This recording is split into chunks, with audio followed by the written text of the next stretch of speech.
Olá, amigos e amigas de Videversos. Neste domingo 30 de junho, comemorou-se o Dia das Mídias Sociais. Acredite, já existe esse dia.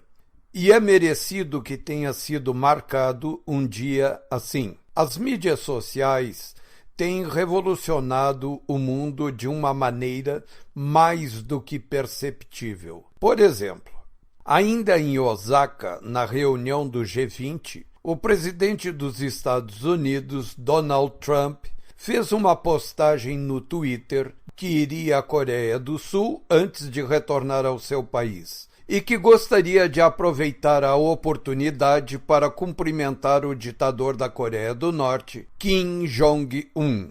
Pois o desejo se converteu em fato neste domingo, quando os dois se encontraram e houve a geração de uma notícia extraordinária. O encontro foi na zona desmilitarizada que demarca os limites dos territórios das duas Coreias.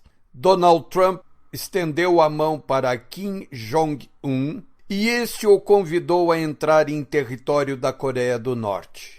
Trump avançou alguns passos e, pela primeira vez na história, um presidente dos Estados Unidos pisou no território da ditadura comunista mais fechada do mundo.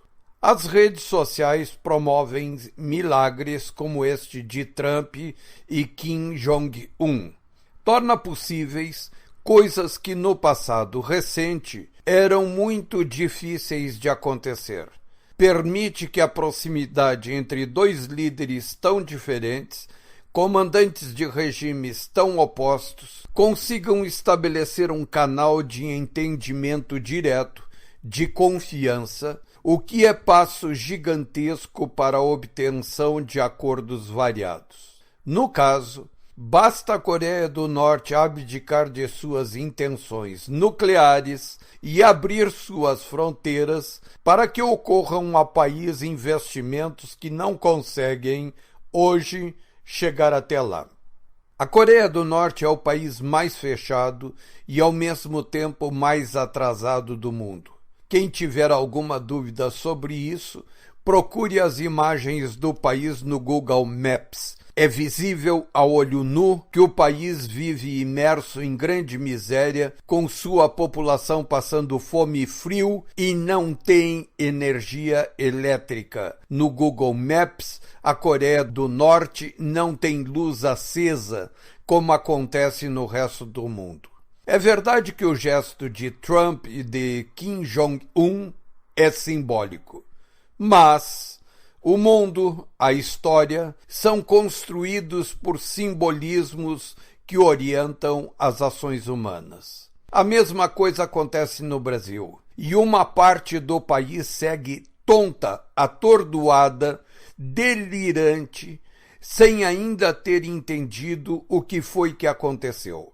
No caso, trata-se das esquerdas, dessa gente que povoa as universidades, o poder judiciário, os ministérios públicos, todo o serviço público, as casas legislativas, os sindicatos, as entidades classistas. Esse povo todo, componentes da elite brasileira, não percebeu o avanço das redes sociais e o seu alcance, desprezou e rebaixou a sua influência, enquanto o povo, ao contrário, atirava-se a essa gigantesca rede pela qual passou a descobrir um mundo que antes lhe era vedado conhecer. Daí aquele uso tão apropriado de texto bíblico por Jair Bolsonaro. E conhecereis a verdade, e a verdade vos libertará, que está no Evangelho de João.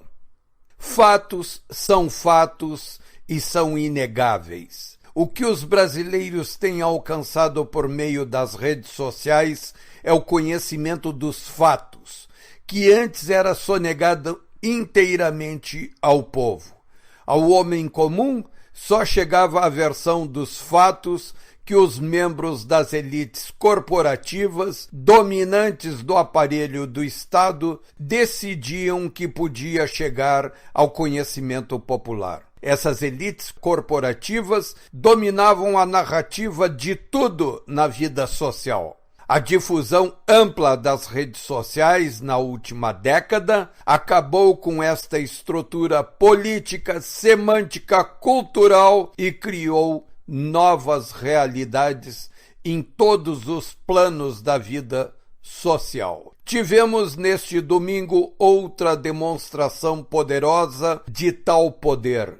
O poder das redes sociais. Milhões de pessoas no Brasil inteiro, em dezenas e dezenas de cidades, voltaram às ruas, atendendo a convocações feitas pela internet, pelas redes sociais, para hipotecar seu apoio ao ministro da Justiça, o ex-juiz federal Sérgio Moro, que tem sido vítima de uma conspiração nacional e internacional do esquerdismo e de bandidagens de toda ordem, que tentam a todo custo anular a Lava Jato e soltar o bandido corrupto.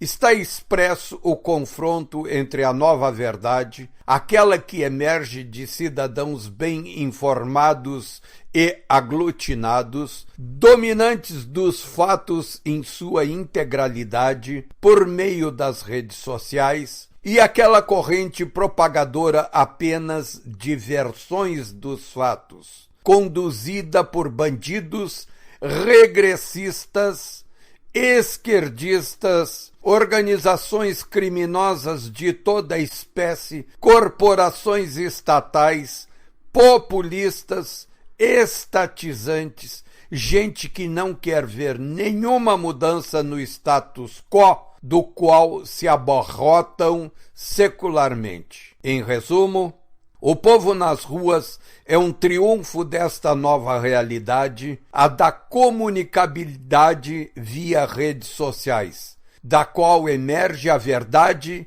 e a liberdade. Sim, Bolsonaro tem razão.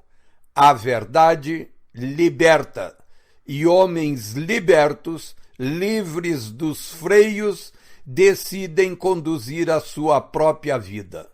Uma ótima semana a todos. Até mais.